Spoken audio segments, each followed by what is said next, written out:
El caso de Manuel Monsalve se actualizó. La oposición acusa contradicciones de Gabriel Boric en sus declaraciones ante la Fiscalía. La elección de gobernadores de la región metropolitana muestra algunos detalles de vida. Esto y más. A continuación en este video vamos a comentar muy someramente el caso Monsalve. Lo que me interesa más discutir es por qué la aprobación del presidente Gabriel Boric se mantiene relativamente estable en el tiempo. Porque yo creo que como fenómeno político, el caso Monsalve ya fue. Y si reflota como fenómeno político, recién lo vamos a ver el 2026 y el 2027. Pero como dirán ustedes, tienen que ver el video entero para saber, o por lo menos la primera mitad de este. A ver, ya, hablemos someramente del caso Monsalve. Lo formalizaron. Ahora la audiencia está en receso. Hoy día es lunes 18 de noviembre. Mañana martes 19 de noviembre. Al weón lo van a seguir formalizando. Todo indica que lo van a dejar en prisión preventiva. Todo indica que el próximo año lo juzgan, lo condenan, cárcel efectiva. Hay nuevos antecedentes que son graves para él. En particular tenemos el relato de un taxista, el relato del conserje. Estos son graves. Si no los conocen, los pueden ustedes buscar por internet. Pueden poner taxista Monsalve, conserje Monsalve. Ahí va a salir todo. Respecto a las declaraciones del presidente Gabriel Boric, veamos, si vemos lo que declara el presidente Gabriel Boric ante la Fiscalía, cuyo contenido se filtró en la prensa, y lo que declaró en esa curiosa conferencia de prensa el 18 de octubre, en la cual ahí se peleaba con su asesora, hay algunos hechos que no calzan. Pero ¿cuáles son los hechos que no calzan? A ver, primero vamos a lo que sí calza. Y lo que sí calza es que el presidente Boric se enteró el martes en la tarde de que había denuncias contra el ex subsecretario Manuel Monsalve. En la tarde-noche el presidente Boric habla con Manuel Monsalve. Y en la tarde-noche del martes, Gabriel Boric ya había decidido remover a Manuel Monsalve, cosa que hizo el jueves en la tarde. Lo que no queda claro ni ahora en la declaración ante el fiscal ni en la conferencia de prensa del viernes es por qué Gabriel Boric dejó que Manuel Monsalve expusiera en el Congreso representando a su gobierno, dado los antecedentes que él tenía. Bueno, ¿cuál es el desfaz? El desfaz es que en la conferencia de prensa del viernes 18 de octubre, Gabriel Boric dijo que solo conocía el contenido macro de la denuncia sin detalles, sin pormenores, y resulta que Gabriel Boric ante el fiscal dice que en realidad sabía más que detalles, porque sabía algunos detalles. Por ejemplo, Manuel Monsalve le contó que él había despertado a las 6:30 con la víctima, ambos desnudos en la cama, y que Manuel Monsalve no se acordaba de nada de lo ocurrido. Entonces, cuando Gabriel Boric dice, uy, yo solo sabía el contenido de la denuncia, sabía un poquito más porque Monsalve le dijo un poquito más. Probablemente podemos presumir que aquello se omitió el viernes 18 de octubre porque hubiese quedado más en evidencia que fue una mala decisión demorarse casi 48 horas en sacarlo del cargo. Fueron 46 horas y media para ser preciso, pero la pregunta es, ¿importa esto políticamente? Y la respuesta es que no importa. No importa. Es poco sexy para quienes hacen análisis político decir no importa, porque lo sexy sería decir como sí, importa mucho, importa mucho. Gabriel Boric quedará marcado toda su vida por esto. No lo sé. A ver, algo importa en los márgenes. Algo importa en los márgenes. Yo pienso que sí, en el caso Monsalve, Emilia Ríos le hubiese ganado la alcaldía de Ñuñoa a Sebastián Sichel. Porque la derecha llegaba con puras malas noticias de corto plazo. Caso Macaya, caso Hermosilla, caso Marcela Cubillo en la San Sebastián, eran puras malas noticias. Y como con el caso Monsalve, weón, empataron las tres, weón. Y ahí llegaron empatados a tres a la elección y el oficialismo perdió como ese boost de optimismo que tenía y yo creo que en eso, puta, esas elecciones que tuvieron, se perdieron por un punto, punto y medio, creo que ahí podemos mirar al caso Monsalve, de hecho también Claudio Rego probablemente yo creo que hubiese ganado en primera vuelta sin el caso Monsalve, creo que hubo harto votos de protesta, harto nulo y harto blanco en gobernadores, también harto voto de izquierda extraoficialista, pero yo creo que a grandes rasgos no importa tanto. Y yo creo que tenemos que entender por qué. Y yo creo que la explicación que ofrecen algunos como Pepe Aus o como Valdivieso es muy poco satisfactoria. Porque lo que ellos sostienen es que el presidente tiene como una relación directa con la ciudadanía y hay ciudadanos que aman al presidente y hay ciudadanos que odian al presidente, cuando no existe tal relación entre el presidente y la ciudadanía. Esa relación está inevitablemente mediada por la sociedad civil. Entonces, si tú quieres entender la aprobación y la desaprobación del presidente Boris, lo que tú tienes que entender es la sociedad civil que forma las opiniones políticas de los ciudadanos. No simplemente, weón, decir como, es que Gabriel Boric tiene tal o cual atributo. No, lo que tienes que ver es la sociedad civil. ¿Qué instituciones de la sociedad civil son particularmente importantes? Creo yo, medios de comunicación, iglesias, universidades. Creo que esas son las tres. La iglesia cada vez menos poder, pero la iglesia evangélica también está ganando más poder, etcétera. Y hay otras sociedades, hay otras instituciones de menor importancia, qué sé yo, juntas de vecinos, clubes deportivos, o en clubes de lectura, qué sé yo, bueno. Entonces, y sobre todo, creo que también hay un fenómeno que no ha sido debidamente estudiado, que esto es como una tesis ya cañampera mía, que es, creo que también hay una sociedad civil virtual, por así decirlo, que esto también ha sido conocido como las cámaras de eco. Pero creo que es un poco más profundo que las cámaras de eco, porque las cámaras de eco es que el algoritmo te muestra lo que tú quieres ver. Entonces, si a ti te gusta Boric, entonces el algoritmo te muestra noticias como Boric es bacán, Boric es bacán. Y si no te gusta Boric, el algoritmo te dice como Boric es como el pico, Boric es como el pico. Pero yo creo que no es solo una cámara de eco como del algoritmo, sino también ya hay personas que están dedicadas a explotar ese algoritmo para empujar una determinada agenda política. ¿Saben por qué creo esto? Porque, bueno, yo hablo por mí. Pero si yo veo mi Instagram, si tú ves mi Instagram, tú pensarías, weón, que la derecha es el gobierno. Porque las pequeñas cosas que hace la derecha siendo oposición reciben muchísimo más escrutinio de todas las cagas que se manda el gobierno. Y cuando salen cosas del gobierno, son críticas como, uy, es que el gobierno no comunica tan bien. Y también, cada vez que aparece una noticia positiva para el oficialismo, yo la veo reiteradamente en mis historias de Instagram. Entonces, yo digo, si eso es lo que estoy viendo yo supongo que hay millones de personas que están viendo exactamente lo mismo que yo. Y obviamente hay muchos millones más que están viendo lo contrario. Sí que por eso están la aprobación del presidente no colapsa. Y yo creo que si tú ves a Bachelet y Piñera, yo creo que el problema que tuvo Bachelet es que Bachelet no tenía el equipo comunicacional en redes sociales que hoy día tiene el presidente Gabriel Boric.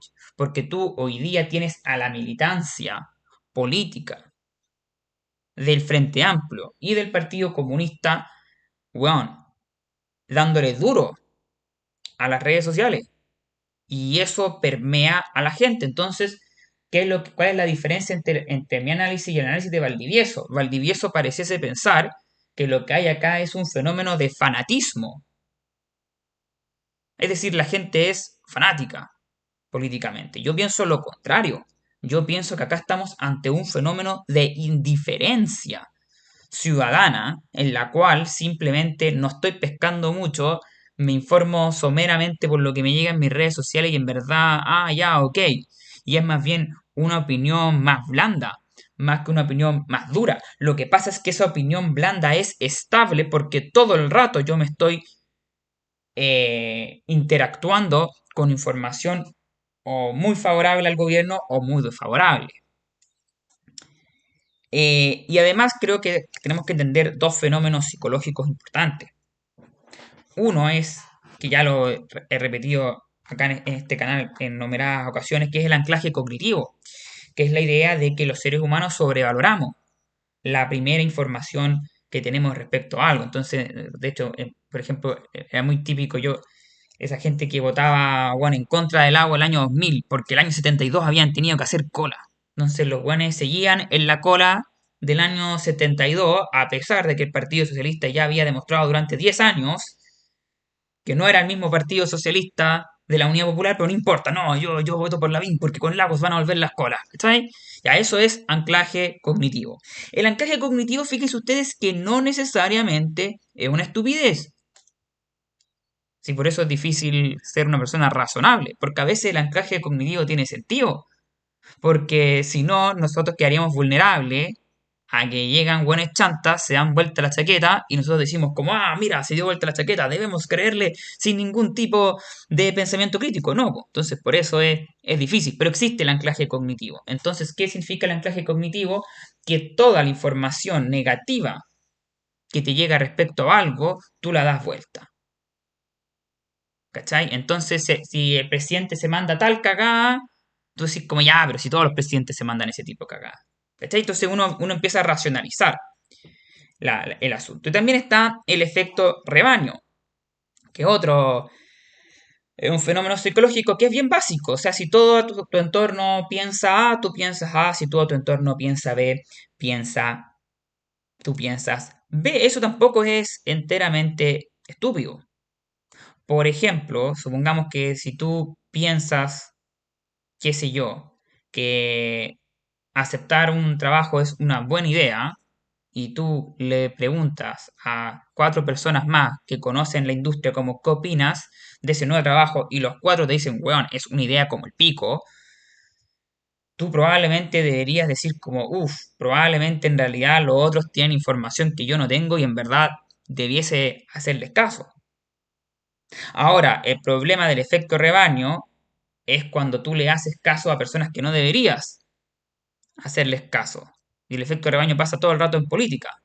Porque la gente ve la información que la gente consume en redes sociales está mediada por personas que tienen un interés y quien consume esa información generalmente no vislumbra aquello, ¿no? Entonces, si tú es todo el rato noticias favorables al gobierno y no estás teniendo en cuenta que la persona que te está pasando esa información es un weón que le están pagando para minutear esa información y el weón lo está haciendo como desde una perspectiva, desde un ciudadano independiente, tú quedas con la información distorsionada. Pero eso es. Entonces, estimada audiencia, si uno quiere comprender las identidades políticas, no tiene que ver los hechos y después decir como, oh, pero ¿por qué la gente no se da cuenta que los hechos? No, no. Uno tiene que ver las instituciones de la sociedad civil que permean las opiniones y tienes que conocer los sesgos cognitivos que permiten que esa propaganda sea particularmente efectiva, ¿no? Así que me fui en volada, ya. Pero volvamos a la realidad. Elección de gobernadores. Me dijeron, tienes que hablar de las regiones. Hablé de las regiones. Al video le fue como el pico, güey. Así que ahora vamos a hablar solo de Santiago. Ya. Ok. Pero no, antes vamos a hablar un poquito de regiones. Fíjense ustedes que Pepe Au sacó su pronóstico. Y me van a creer que el pronóstico de Pepe Au es exactamente el mismo que el mío, región por región, weón. La única diferencia, porque yo básicamente digo, a ver, ¿cómo creo que me acuerdo? Creo que la oposición gana Arica, Coquimbo, Biobío seguro y probablemente gane Maule y O'Higgins y el oficialismo gana Copiapó seguro, probablemente gane Quinta y Metropolitana. La única diferencia que yo tengo con Pepe Hoff es que Pepe Hoff ve muy difícil que Pepe Hoffman le gane a Mundaca. Yo no lo veo tan difícil, creo, por dos razones. Creo que el voto Felipe Ríos es un voto no tan fácilmente traspasable a Mundaca, y creo que hay mucho voto nulo blanco que podría pronunciarse en modo plebiscito contra el gobierno en segunda vuelta. Además, creo que Mundaca, sus características lo hacen tal vez no tan buen candidato en segunda vuelta. Como que creo que tiene un discurso muy izquierdizado. Bueno, y en la región metropolitana yo estoy plenamente de acuerdo con Pepe Aus. De hecho, incluso estoy de acuerdo con las cifras que plantea. Pepe Aus dice, bueno, Claudio Rego gana entre 53 a 50, entre un 53 y con un 55% de los votos. Yo creo un poquito menos, yo creo que un 53. Y básicamente PPO dice, bueno, Claudio Rego la hizo siendo un independiente fuera de pacto, aunque todos sabemos que es el candidato oficialista, pero oficialmente es un independiente fuera de pacto y además tiene un historial de como centro que le permite evitar los costos más graves de estar ligado al oficialismo. Sin embargo, yo creo que acá estamos ante una elección con incertidumbre y la incertidumbre, como siempre, es el votante obligado, el voto obligatorio, a pesar de que cada vez tenemos más información de cómo se va comportando este voto obligatorio. La verdad es que no tenemos idea cómo se va a comportar este voto obligatorio en una elección de segunda vuelta de gobernadores regionales, ¿no? A ver, yo creo que si este electorado enfrenta la elección de gobernador como enfrentó la de alcalde, estamos ante un triunfo relativamente cómodo de Claudio Rego. Así, de hecho, más, podríamos incluso llegar ya a un 56, 57, 58%, ¿no? En las elecciones de alcalde a los incumbentes les fue bien, no fue un voto tan ideológico, hubieron candidatos que lograron superar muy por sobre lo que era el voto histórico tradicional. En particular estoy pensando en Puente Alto, en Viña, donde Ripamonti bueno, saca 10 puntos más que lo que sacaron sus concejales. Pero también si el electorado se comporta como se comportó en la elección de mayo del 2023 y vota en clave ideológica, como en clave en contra del gobierno, claramente Claudio Rego va a estar en problemas y vamos a estar en una elección voto a voto. Y acá es, para mí es difícil vislumbrarlo porque creo que el alcalde tiene una relación más directa con la ciudadanía. En cambio, el gobernador, sobre todo la región metropolitana, como que no. Incluso que puede que Claudio Rego haya dado la plata para una plaza. No sé si el elector va a asociar esa plaza a Claudio Rego. Así que por eso yo tiendo a pensar de que la elección va a estar un poco más cerrada que un 58-57, ¿no? Pero en todo caso, yo creo que ya a las 6:10, weón, vamos a ver qué onda esta weá. O sea, se cuentan las mesas de Maipú, gimnasio random de Maipú, la weá es Claudio Rego 40, Francisco Rego 22, listo, ganó Claudio Rego, es 31-31, listo, perdió Claudio Rego. Entonces yo creo que a las 6:10 vamos a cachar qué onda rápidamente, ¿no? A ver, tengo acá algunos números. Vamos a algunos números de la región metropolitana. Rechazo 2,7 millones de votos, apruebo 2,2, a favor 2 millones, en contra 2,8 millones. Primera vuelta, Francisco 1,2 millones, Claudio 1,65 millones, rodean 10, dos decimales en la votación de primera vuelta de gobernadoras.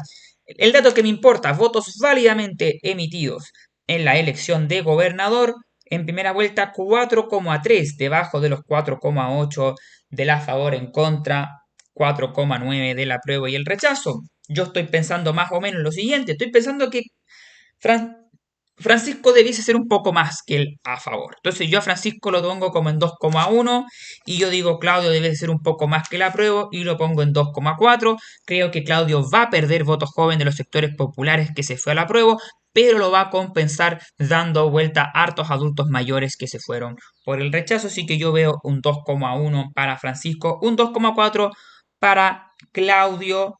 Eso se traduce en un 53,3 a 46,7. Bueno, pero esta elección, estimada audiencia, se va a definir ahora, esta semana. Esta semana la gente va a decir como ya, ¿cómo voy a votar yo? Voy a votar de esta manera. Y yo creo que no hay que ser un cientista político avesado para suponer que acá el votante indeciso es evidentemente un votante que en clave ideológica votaría por el candidato de oposición, pero o tiene particular rechazo hacia Francisco Rego y su forma de hacer política, o bien está ponderando otros atributos como confianza, experiencia templanza. Entonces, en el fondo, la elección se juega en los electores del rechazo que no son tan politizados. Entonces, yo creo que a los electorados, al 2,7 del rechazo, el 2/3 de sus electores se van para Francisco, queda con 1,8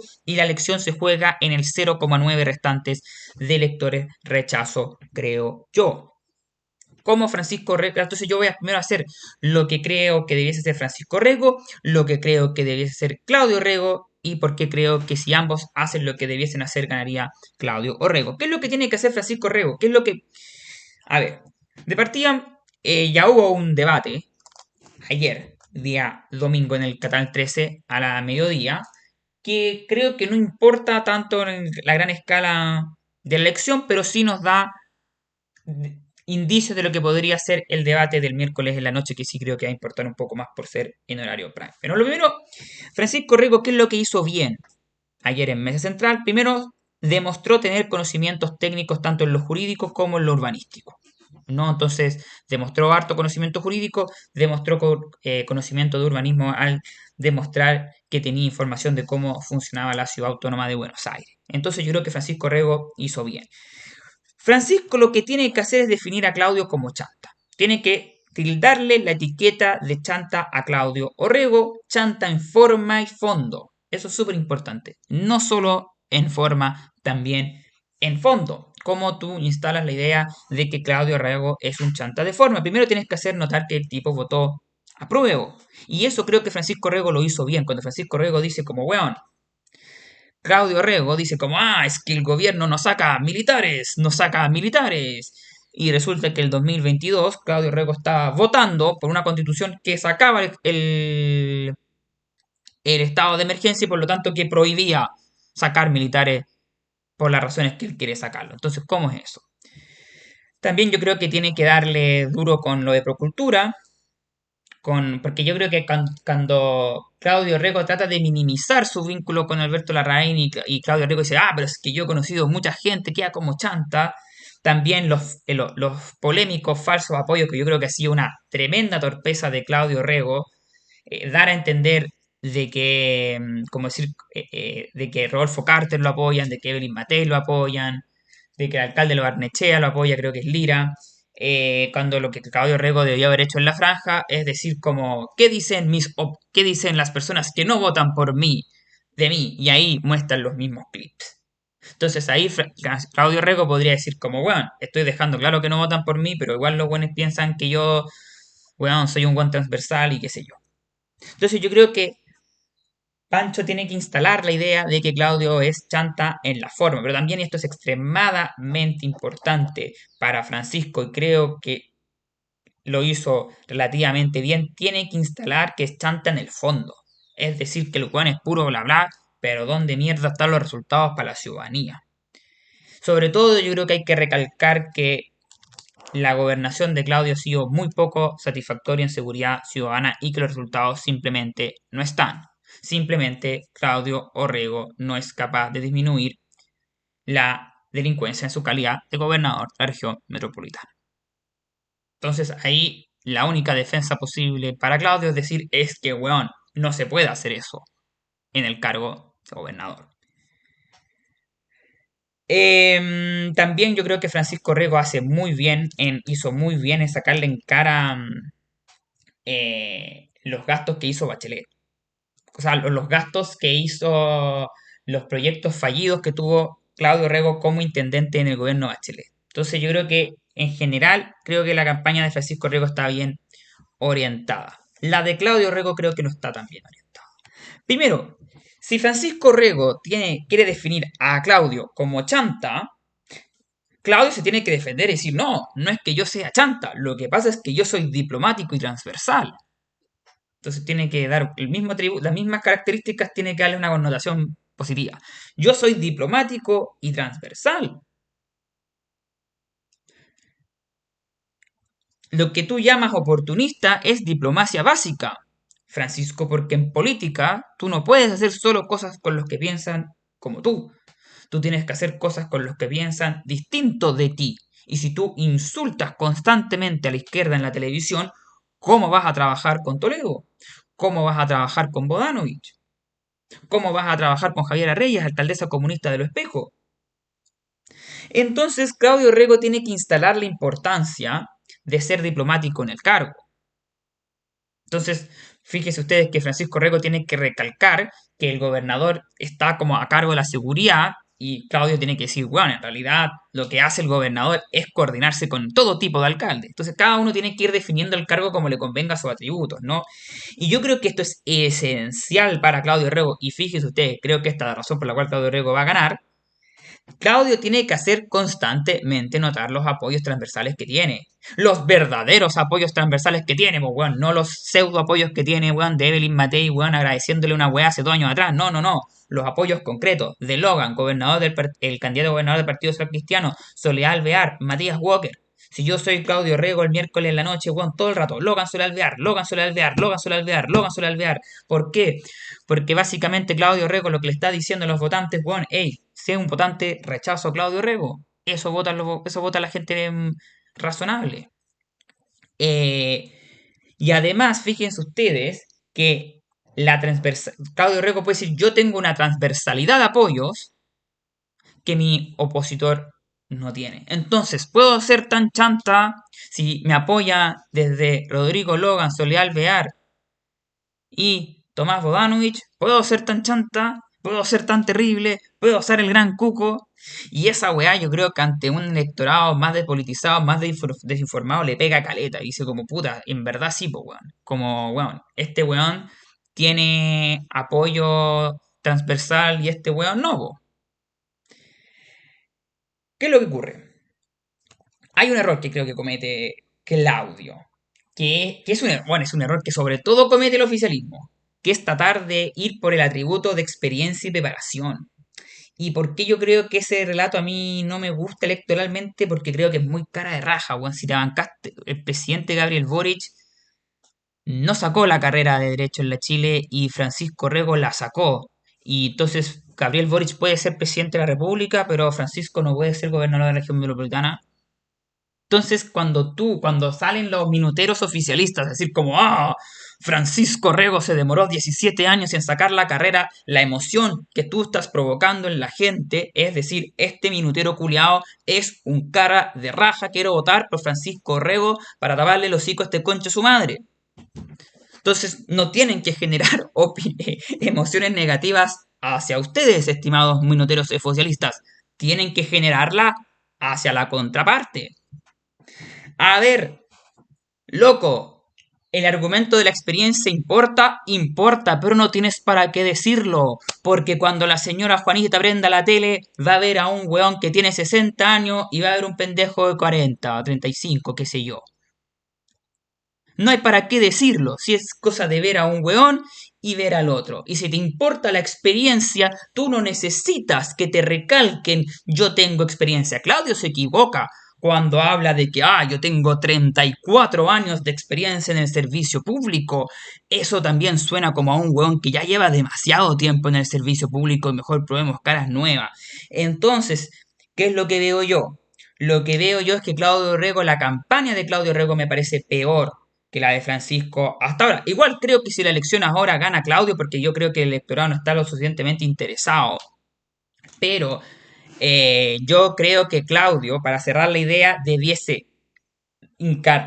dejar de lado esto de la experiencia y la preparación, eso ya la ciudadanía ya lo tiene incorporado, simplemente de ver a un hueón y ver al otro, eso la ciudadanía ya lo sabe, y le hincaría como el diente a definir de que el cargo es muy importante, la relación cordial con todos los alcaldes de todos los signos políticos e indicar que Francisco no cumple con esos requisitos, y por otro lado señalar que él tiene apoyos transversales. Y yo creo que ese es el relato ganador para Claudio.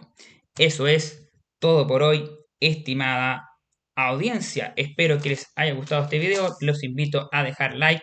Los invito a suscribirse a este canal. Estoy cerca de los 2000 seguidores. Si es que llego a los 2000 seguidores, que no sé cuándo ocurra, o si es que ocurra, haremos un especial de preguntas y respuestas, pero preguntas y respuestas que no tengan tanto que ver con la coyuntura, sino otro tipo de preguntas y respuestas para celebrar el especial de los 2000 suscriptores.